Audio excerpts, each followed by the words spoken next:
All right, we broke down the film, evaluated the film in every phase of the game, and picked out the mistakes we made sure our guys learned from those mistakes. We pointed out all the good things that happened in the game, because there were quite a few things that were very positive with the way some of our guys played.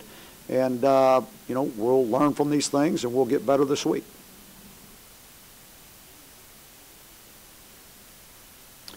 Well, penalties is one thing. Offensively, there were some missed opportunities, especially in the second half. We made some mistakes there. We put the ball on the ground a couple of times with snaps that killed drives. Defensively, we uncharacteristically this season had some missed assignments that, gave up some big plays in some critical situations. What was the biggest difference between the Week 1's defense and Week 2's defense? What happened in between that? Well, first of all, we got on our heels early on. They went down the field, I think, on the first 6 plays of the game and put the ball in the end zone. We got on our heels, and we never really bounced back. There were some times we made some big plays, but we couldn't get off the field on third down. That was probably the biggest thing of the game for the defense, is we didn't get off the field on third down. We gave up too many. I can't remember what the percentage was, but we were, far from our goal. Said after the game that we immediately could sense that Malik was not on the field, that there was just something different from the week before. When you went back and looked at film, what was the effect across the board of not having Malik out there? Well, one, he's an emotional leader. That's probably the biggest thing. He does the most talking. And so when in his absence, the other guys, the other leaders, J.K. and Cole, they got to be more vocal. Where Malik has been that guy that's been that. And when all of a sudden that guy's not there, somebody else has got to step up and do it. Larry, you guys scored on, I believe, 5 of your 6 first-half possessions. 4 of them were field goals. Was there any recurring theme as to why you weren't able to get the ball into the end zone and you had to kick field goals? No, we didn't finish the drives off. When we got down into the red zone, or the top of the red zone, a lot of that was around the 30-yard line, 28-yard line. We weren't able to consistently run the ball down there, and we needed to be, we needed to be more physical and need to be able to punch that ball in. How specifically do you turn this around, going to win?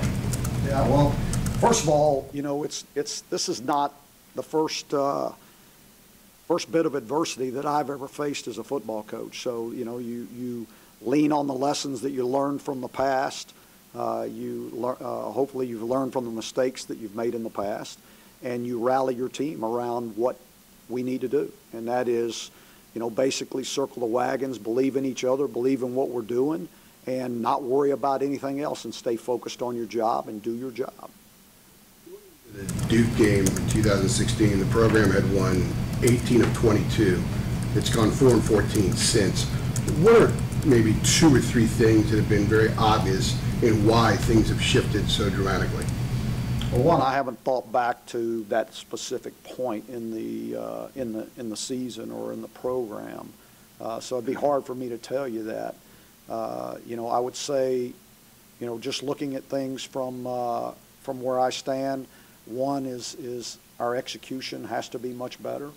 I think we've got to, as coaches, continue to look for different ways to put our guys in positions so that they can be successful.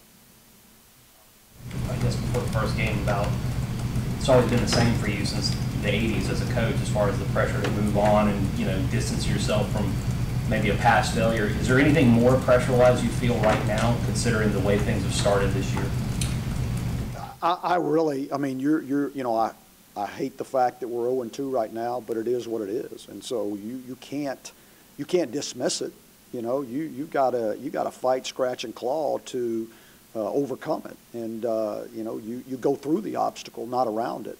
And that's something that we talk about as a team. Adversity is something that you have to deal with it. It's not. If you're going to live in this world, you're going to deal with it every day, whether it's going to be on the field or whether it's going to be in the classroom or whether it's going to be at home. That's life, And so how we handle adversity is what is who we are and what we become. And so I expect our guys, just like they did yesterday. I mean, they came to work, came to the complex and worked their rear ends off in the weight room and then on the practice field and in the meeting room. And I expect that same attitude from them because they know what has to happen. I mean, they know what we've got to do. And then one is just stay together. Personally. For me personally, I continue to learn from the mistakes that are made and, adapt as we go. And so, we'll make some tweaks and changes in what we do offensively, defensively, and on special teams. And hopefully those will be the things that we need to get it corrected. Can playing with a desperate type of feeling be good or bad for this team at this point of the season? I don't know what you mean by desperate. That, you're 0-2 and you want to win. But when you're going into the first game, you want to win. When you're going into the second game, you want to win. So I don't know about desperation. What happens if you start playing desperate, then you start getting frustrated. And if you start getting frustrated, then you start trying to do too much. If you start trying to do too much, you're going to have major mistakes all over the field, and you won't be successful. There you got a chance to see Cade a little bit. You didn't see him much, but did you see enough of him to think that maybe his role might increase maybe this week as you go along? I mean, it could. We've said the last 2 weeks that we expect Cade to play, and I'm going to continue to say that. And I think he showed that he can do some good things out there, which was promising, and so there would be no reason not to. Nathan, look on film to you. Felt like he did in the game. I mean, he had some problems with his feet, which led to his problems with accuracy, and that's usually the case with a quarterback. What you have to be careful of is when you're in this position right now, you still got to play. You can't be worried about making mistakes. You rely on the fundamentals that you've been taught, the techniques that you've been taught. You rely on what you see with your eyes, with your pre-snap secondary movement, all those things, and then you take the ball where it's supposed to go. You do those things and you're comfortable in the system, you're going to be fine. If you try to start doing too much, making sure you don't make a mistake, that's when you have problems. Brian Anderson received a waiver for the game Saturday in case you needed him. I don't think he played. No, he didn't. How does that still count as one of the games that he has to sit out? Yes, it does. Larry, how much say are you going to have in, as they look forward to the hurricane coming and the uncertainty, how much say are you going to have in whether the game gets played on Saturday or what the schedule I don't know, because everything's still up in the air right now. I know that they've been constantly meeting about the hurricane, and the main concern is for the, for the safety of the fans and the safety of the people who work in the stadium and the safety of the players. And so I know the university will do what's right. I don't doubt that, and I'll go along with whatever they decide. How much does that kind of throw your preparations off, not knowing exactly what might happen? And then what do you remember about the last time you played here in a hurricane? All right, well, first of all, one thing we try not to do is be worried about what the weather is when we're preparing for a game, okay? Now, we obviously take into consideration what's going to happen, but we don't talk about it a lot as a team. We want our guys to be focused on what to do. We'll put a plan together, in case there's issues. But right now, we just want them to focus on getting better, And I would imagine that it's probably going to be wet all week. And so we'll get plenty of opportunities to play with a wet ball and practice with a wet ball. What do I remember about 16 is that it was, it was a lot of wind, and the wind was probably more of a problem than there was the rain, especially for us. And so we didn't react well to it, and it hurt us. And if you have those kind of conditions again, having been through that? Well, we've experienced it, and not every guy out there was on the team in 16, but it's something that you learn from. We all learn from it, and we'll be able to hopefully give that knowledge to the guys that weren't out there. It's a long time and been in bad weather games. So I'm trying to think how did 16 compare to other things in your career? One year I was down there in Florida. We had I think in the month of October about three that came through, and it was, you know, it was tough. You know, so what I remember is you can't focus on that. You know, you still have to focus on what you do as a team and what you're going to do in those situations. And I think our guys, you know, I think our guys will respond well to it. How close is your forecast, or are you just totally game plan I'm and game let planning it right sort now. out? Somebody else will be watching that, and they'll tell me what's going on. Go ahead, Andrew.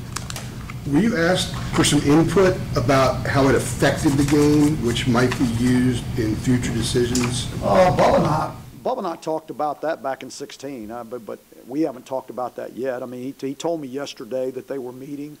You know, I think there were 3 different meetings going on yesterday about it. And so, you know, he said as soon as he knew something and as soon as he had any more to give me, he would. Question, but if you take away the result of the 16 game, would you recommend games be played under those conditions or not be played? I mean, you know, again, I don't know.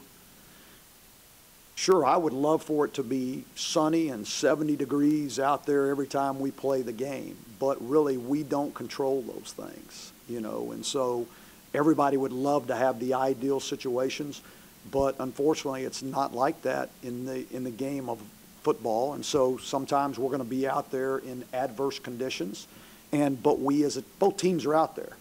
You know, it's not like one team has an advantage over the other. You know, both teams are out there, both teams are in it, both teams have to handle it, and usually the team that handles it better has more success. Speaking of the game plan, what are you seeing about UCF right now? I mean, they lost their head coach, but they still seem very, very talented. They're looking good so far. What are you seeing? Yeah, they can run at every position. They got guys that can run all over the field, a lot of really good athletes. You know, defensively, just watching them this morning, they've got some inside guys, 2 inside guys that are really factors in, and you have to have a plan for them. But everybody else can run. I mean, everybody can run. You know, they've scored on everybody that they've played against. You know, so they do a really good job with their offense. And you know, watching their special teams this morning, I mean, they got guys that can take the ball and take it the distance anytime. Anything else? Yeah, Larry, about UCF, they kind of raised some eyebrows when they said, declared themselves national champions. You've been in a situation at a non-Power 5 school. Do you see the rationale behind that? And would you have done that if you went 13-0 at Southern Miss? Yeah, I definitely see the rationale behind it, and I think that's good for them. I really do. I mean, they were undefeated. Why not say that, you know? And because all it did, one, was everybody in the country started talking about it, right? And so, you know, if they didn't do that, not everybody in the country would have been talking about UCF. And so, you know, we live in a world where recruiting is very important, and the more people that are talking about you, the better. And so that may have raised some young man's eyebrows in Iowa or something that, you know, he got interested in UCF. So who knows? But, yeah, I think it was good for him. If you went 13-0 at Southern Miss and beat Auburn in a bowl game, would you say, yeah, we're national champions? I don't know. I would have had to have checked with my AD and the president first before I made that declaration.